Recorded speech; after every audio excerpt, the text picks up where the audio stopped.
भक्ति क्या होती है और कोई इंसान भगवान का कितना बड़ा भक्त हो सकता है। मैं आज आपको एक छोटी सी कहानी बताता हूँ।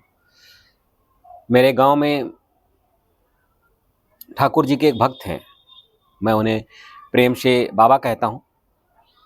उम्र दराज हैं। अब इस संसार में उनकी जीवन संगिनी, उनकी वाइफ भी उनके साथ नहीं रही। अब अकेले हैं वो और एक विरह का जीवन जी रहे हैं। उनकी भक्ति के बारे में मैं आपको बताना चाहता हूँ। मैं उनका नाम इस प्लेटफॉर्म पर नहीं लेना चाहता हूँ। मैं आज आपको बताना चाहता हूँ कि भक्ति क्या होती है और किस हद तक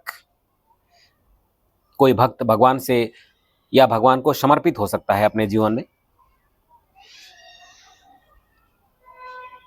वो मेरे गांव में मेरे पड़ोसी हैं। मेरे घर के बहुत करीब रहते हैं। मंदिर के भी बहुत करीब निवास है उनका।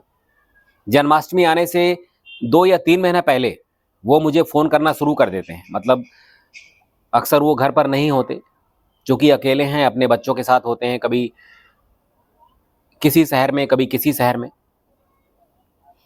जन्माष्टमी आने से 2-3 महीने पहले वो मुझे फ़ोन करना शुरू कर देते हैं कि बाबू पैसा दे दूं क्या भंडारे का। तब मैं उनसे यही कहता हूं कि बाबा जी अभी तो समय है, आप रुक जाइए। जब जन्माष्टमी आएगा तो स्वतः ही मैं आपको फ़ोन करूंगा और आप जो भी योगदान देना चाहते हैं भंडारे में आप कर सकते हैं। कुछ दिनों बाद फिर से उनका फ़ोन आता है। कहते हैं बाबू पैसा देना चाहता हूं। मैं बोला बाबा पिछले हफ्ते तो आपने फ़ोन किया था, मैं कह रहा था आपको कि मैं खुद ही आपसे पैसे ले लूंगा जन्माष्टमी आने पर। फिर वो कहते हैं बाबू मैं सोच रहा हूं कि पैसा पहले ही दे दूं, पता नहीं जन्माष्टमी के समय पर मेरे पास पैसे हो ना हो, तब मुझे कोई बीमारी हो जाए, कोई तकलीफ हो जाए जहां पैसे खर्च हो जाएं, क्योंकि अब मेरी उम्र भी हो गई है। ऐसे में मैं चाहता हूं कि भगवान का पैसा पहले उनका हिस्सा निकाल दूं, फिर जो भी मेरे जीवन में दुख सुख आता है मैं उसे देख लूंगा। फिर मैं कहता हूं बाबा जी थोड़ा सा और रुक जाइए, अभी जन्माष्टमी बहुत दूर है, कुछ और करीब आने दीजिए जन्माष्टमी को, फिर मैं आपसे पैसे ले लूंगा। मैं फ़ोन रख देता हूं। 2 हफ्ते बाद फिर से उनका फ़ोन आता है। अब तो सिर्फ 2 महीने बचे हुए हैं, मैं पैसा दे दूं क्या। तब मुझे भी ऐसा कहना पड़ता है बाबा जी पैसे दे दीजिए आप,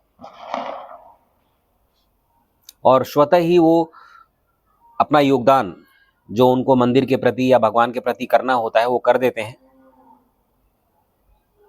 मुझे ऐसे भक्तों से प्रीत हो जाती है। वास्तव में ये भगवान के भक्त नहीं हैं। मैं कहीं ना कहीं इनको इस रूप में देखता हूं कि ये भगवान के ही अंश हैं जो इस संसार में हैं। आज के स्वार्थी संसार में, माया प्रेमी संसार में, जहां हर आदमी लूट खसोट चोरी चकारी से पैसा कमाने में लगा हुआ है, वहां पर कोई भक्त अगर भगवान के बारे में इस कदर सोचता है, इस कदर उनकी मान रखता है, उनका सम्मान करना चाहता है, उनकी पूजा करना चाहता है, तो मैं धन्य हो जाता हूं ऐसे भक्तों से मिलकर। कहीं ना कहीं ये भक्त मेरी शक्ति, मेरी ऊर्जा का प्रेरणा स्रोत हैं।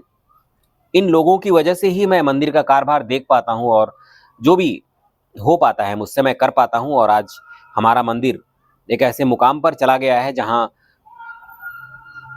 बहुत प्रशंसा और तारीफें होती हैं उसकी, और मैं इसके लिए श्रेय देना चाहता हूं ऐसे लोगों का जो मेरे साथ जुड़े हुए हैं। और वास्तव में ये ही लोग मंदिर को चला रहे हैं।